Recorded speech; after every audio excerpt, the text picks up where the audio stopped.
What's up? Welcome back to the Freeze. We review random stuff, normal stuff, and everywhere a TV show that I've ever seen or a show that I've never seen before.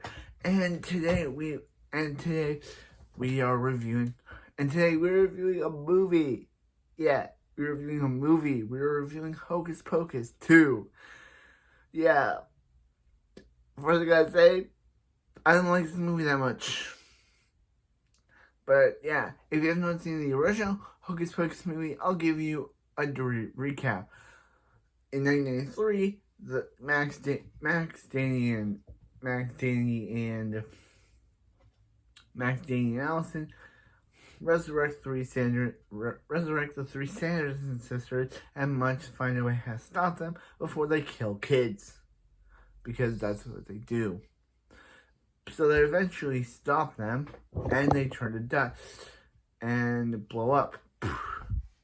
So this movie starts off in the 1600s, where we see a young Winifred Sanderson all mad about stuff, and she's mad because the Reverend's trying to get her married to a guy she doesn't like, because it's those times and she's 16 and the Reverend's trying to get her to a guy she doesn't like. So when she tells the Reverend no, what does he do? He decides to take her sisters away. So, because the times were different back then. So she decides to have them run to woods where they accidentally meet with a witch and get the spell book that they eventually use. So then in the present day, aka 2022, we see our three main characters. Girl, and girl. Because they're just so boring. They just don't. Yes, the real names are Becca, girl, and girl. I remember the third one, but I don't remember the second one because they are no longer friends. They are falling out years ago because I think Allison, I think that's her name. If I'm getting her name wrong, please tell me in the comments. I think she has a boyfriend played by Jamie from Cruel Summer, and they don't like it that he's always making mean jokes about them. So they have falling out. So they're not cool. So they go to a guy named Gilbert's house. They go to the Sanderson sisters' old home, which is turned into Gilbert's new place, and he's like, and the funny thing is that he's talking about the night in 1993 where the Sanderson sisters took the life. Then only the black flame candle only a virgin can lit the black flame candle, and one of the kids is like, "What's a virgin?" And he's like, It's so funny. He's like, "What's a virgin?" And he's like, and the kid's like, "What's a virgin?" And he's like, yeah, he comes up with something, but I'm not gonna say it. So he decides to give a black candle to Becca and her other. The candle, which turns into a black flame candle, which resurrects the Sanderson sisters. And what do they do immediately from getting resurrected? They do a musical number. Oh boy, yay! We can see Bette Midler, Sarah Jessica Parker, and Kathy and Jimmy do musical numbers. Yeah, I'm not a fan of the musical numbers in this. I'm sorry, I skipped them. I'm just not. I like musicals. I'm just not. Seeing these actors burst out into song is kind of weird. So they try to tell them that they're 40, and they're like, "Hey, we're gonna steal these kids' souls to stay young." And then they're like, "Yeah, we're not really teenagers. We're just 40." And they're like, "40?" And they're like, "Yeah, we use something to look young." So they bust out of it. So they take them to Walgreens. Yes, they take them to Walgreens. It's because they say that the Walgreens store has children's souls in it. Why Walgreens? You could have replaced it for Walmart. Like, tap them in Walmart. But why Walgreens? And even in a later scene, they mention Walgreens again. Because what happened in this scene gets brought back up in a later scene. So yeah, so they try to eat face masks thinking that it has children's souls, but the guy's like, hey, we don't sell children's souls. So they're like, those kids lie to us. So they try to kill them, as they do. And I gotta say, Sarah Jessica Parker is the best actress in this movie. I don't know about Bette Miller. I don't know about Kathy and Jimmy. But Sarah Jessica Parker really rocks it as Sarah Sanderson. Even 30 years after her playing the character in 1992 or 1993, she still rocks it. Go Sarah Jessica Parker. So they attack them. So they go to Gilbert, and he's like, hey, guess what, guys? I intended for this to happen. Yeah, he intended all this to happen because, flashback, he saw the Sanderson sisters when they did the first movie, and he saw them blow up. So he's been waiting 29 years to resurrect them again. This guy's character is so consistent. Like, he's such a wishy-washy character, because in the movie, he's like, oh, I want to resurrect the Sanderson sisters. But then later, he's like, I want to kill the Sanderson sisters. But then he's like, oh yeah, that was actually fake, and I want to work with them again. But then that was actually a ploy, so he can actually kill them. This guy's character is so conjointed. I don't know why they directed this guy this way. Anne Fletcher, what is wrong with you? Why would you direct this character this way? He was really good in the beginning of the film, but then when they revealed that he was actually trying to resurrect the Sanderson sisters since the beginning, it's just... And then he just goes on to be, oh, I'm working with them. But he's like, oh, no, I'm going to kill them. But he's like, oh, yeah, that was fake, and I'm actually working with them. He's like, oh, yeah, I'm going to kill them again. It's just so, like, why did they do this to him? So yeah, so they bust in, and it's like, hey, we're here to kill them. But then he's like, hey, there's a spell, it's a spell book, because Winnie doesn't want to do the other spells. She's like, oh yeah, there's a spell that the spell won't cast, that the book doesn't like. So he's like, hey, get the hourglass. And he's like, because he's cursed them, he's like, okay, here. And they're like, and then he was like, why is this guy look the Reverend? And he's like, that's the mayor. And he's like, the Reverend has a sin. We should have killed the Reverend's offsprings when we had a chance. Because remember, the Reverend tried to split them up in the beginning, and now they learned that Tony Hale plays the mayor. Forky from Toy Story 4 is the mayor of the show. Is the mayor of the movie. I didn't know Forky could become mayor. I don't know. Yeah, that's what he would say if he was still the Forky character. Yeah, so they try to call Allison, I don't remember her name.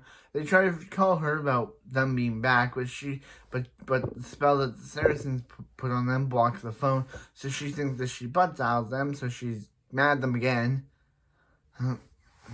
Okay. I don't know what's wrong with this movie. But anyway, yeah, so they have to fight the Sanderson sisters on their own. And randomly, the Becca girl just gets magic randomly. Like, she just randomly has superpowers. Like, it's so... Yeah, she has superpowers later on in the film. She gets superpowers. It's so random. So they have to get Winnie's one true love, Billy Butcherson, who is the best character in all these movies. Who cares about Max? Who cares about Danny? Who cares about Allison?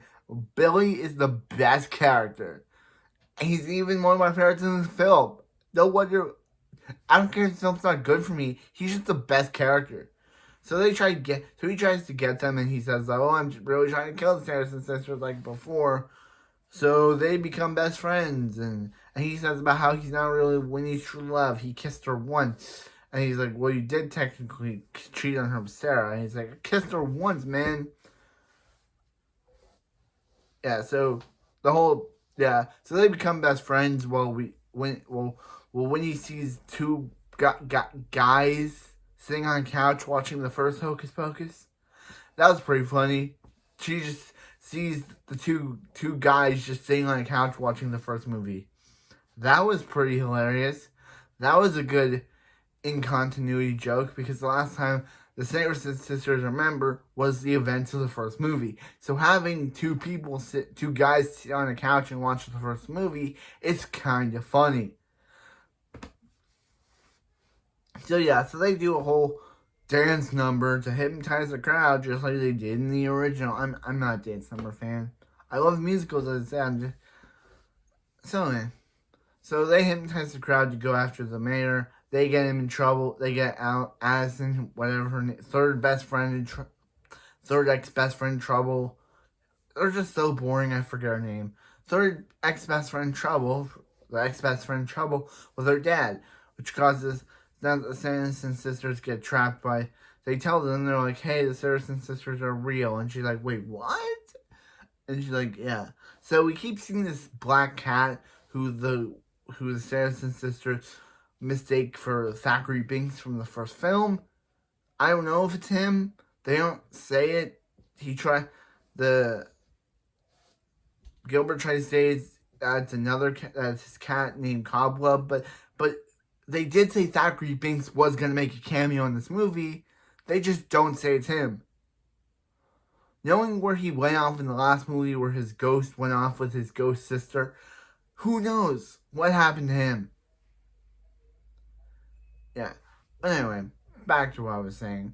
They decide to they get Tommy Hale in trouble. They get the girl in trouble in front of Tony Hale. He makes another Walgreens reference from the previous scene where they turned out the Walgreens, where the Saracen sisters decide to get revenge by turning off the Walgreens. And yeah, they also make another Amok reference from the first film, and it was really cool seeing that again. And so he's like, why wouldn't they turn off Walgreens? Like, who cares about Walgreens? I've never been to it, but who cares about Walgreens? But anyway, they decide to go.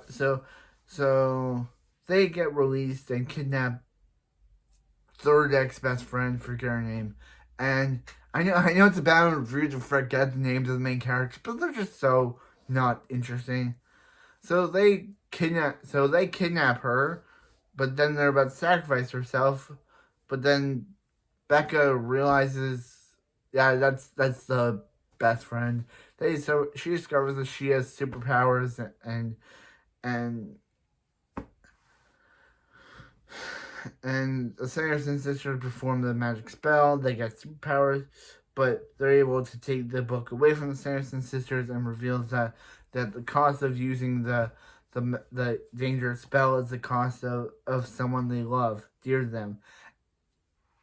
And here's where the movie makes no sense for me in front of the last film's ending. The last film's ending, you actually like the Sanderson sisters being destroyed. But in this film, they try to make you sympathize with them and be sad that they're getting disintegrated here. It just doesn't make any sense. Like, whenever it starts being all sad that her sisters are gone, when I'm just like, you tried to kill them. Why? And you were totally mean to your sisters. Why should we care? And it doesn't make any sense. Like in the last film, we were meant to be happy that the Saracens were being destroyed because of all the terror they caused. But now we're meant to feel bad for her that her sisters are destroyed. I don't get it. Like, so they're like, hey, we're gonna give you one last spell. We're gonna do a reuniting spell. But then she's like, once the spell's done, she's like, well, where are they? And she's like, we can't bring them back, but then we can bring them to you. And she's like, okay, and she disappears too. So then Gilbert and Billy Butcher show up, ready to attack the Saracen sisters. But they're like, dude, we got this. I'm like, what were you gonna do anyway if like he got thrown away before? What do you think he was gonna do now? They decide to give the book a new home. We see a bird that resembles the the mother witch's bird from the beginning, and then we have the cat revealing that there's another black flame, and that's kind of where the movie ends. So you wonder why I could get into this, but it just didn't make any sense. Like, what? Gilbert's motivations were all over the place. Like, first he wanted to help Sanderson sisters. Then he tells Billy that he wants to kill them, but then that's only so he can capture Billy, and then so he can still work for them. But then he wants to kill them again. Like, it just doesn't make any sense. And the ending, we're meant to feel bad for Winifred that her sisters are gone. Like, in the last film, we were glad that Sanderson's sisters were gone because they did a lot of destruction and chaos. But this film, they're just like saying, ooh, we want the fans to feel bad for Winifred because she lost her sisters, even though she and her sisters, like, tried to kill a kid. Like, I didn't feel bad for them. I just felt like, I was just like, why? Why are you trying to make us feel bad for you? You tried to kill a kid. You tried to kill third ex-best friend that turns into best friend again. And let's talk about the main characters of this film. Becca, Addison, and other lady who I forget the name of. They are one of the most boring main characters ever. I could not deal with them. Like, at least last film when we had Max, Danny, and Allison, they had characters that could deal with. Like, Max was trying to get with Allison. Danny was just there because Max was forcing to him and she was making all boob jokes and OD jokes. But she was there. In this film, the three main characters are just three ex-best friends that don't talk anymore. And it's just like nothing against the actresses. Speaking of the actresses, the kid actresses in the beginning who play the younger Sanderson sisters, I liked them. They were good. They were good picks. But these three, I just didn't find any chemistry with. Like, of course, off camera, they probably had a bunch of chemistry, but they didn't show that on camera, like on the scene in the movie. Like, Becca, like in the opening scene with her, Becca just felt disinterested, and like she went just like, oh yeah, we're gonna do all this. She was like, oh yeah, we're just gonna do movie marathons and do birthday rituals like the last year. That's just like that's not how you get with your character. Like, if she was doing it in a happier tone, I would understand why she would be happy about it. She's just like, oh yeah, I'm just doing the same things I did last year. It's just like, okay, girl, I know you're trying to do a good job, actress lady, but you're not just making me resonate with you. And that's the problem with this movie. I don't resonate with the character. I forgot the third girl. The second girl was just there just to be there. She was just a friend. It's just like in Joseph's Bizarre Adventure, where you have Joseph and Smokey be the main characters, but then you switch Smokey out for Caesar. It just didn't make any sense. And that's what this movie is. It doesn't make any sense. From a guy who saw like the original bit, and I thought it was fine film. Like, the original is one of the most, I know that like in the original didn't do as well.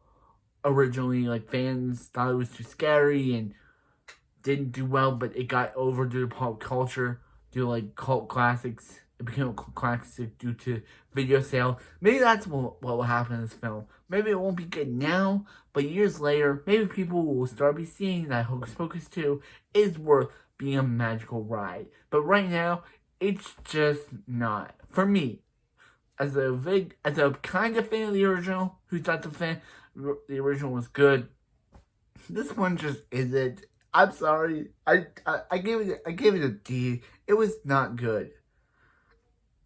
Like, seeing the Sanderson sisters were fine. Like, they were good. I liked the actresses' chemistry. That was the one thing I liked about this. Bette Midler, Kathy Najimy, and Sarah Jessica Parker. Sarah Jessica Parker's chemistry was really good. It felt like they had that chemistry from the first film, and it was back into this one. But the main characters have no chemistry whatsoever. On screen, of course. Danny, Max, and Allison, who felt like they were like the sister and the best friend and the brother. These three just feel like it'd be cool if they did that in the last one, where they had and where they had the whole oh, they were like then their whole like them becoming friends again thing just felt kind of out of nowhere, like. And Gilbert's whole backstory of knowing seeing the Sanderson sisters in the first film, and then it was just like, oh yeah, I saw these witches once. Oh, I better wait 29 years to bring them back to life. It just didn't do anything. Like, I'm sorry, I just felt getting a lot of dislike from fans but I'm just not a fan of this blood. Like, the original was fine. It's cool. I know it's why it's a cult classic. It was cool to see the original actresses return, but the main characters weren't good. Gilbert went from a cool character to my least favorite character of the film. Thackeray Binks, I don't know if he's in the film or not. He probably is. He's probably that cat. We just can't see him. That we do on this channel. But anyway, this movie did not enlighten me. Hopefully it magics you to another film.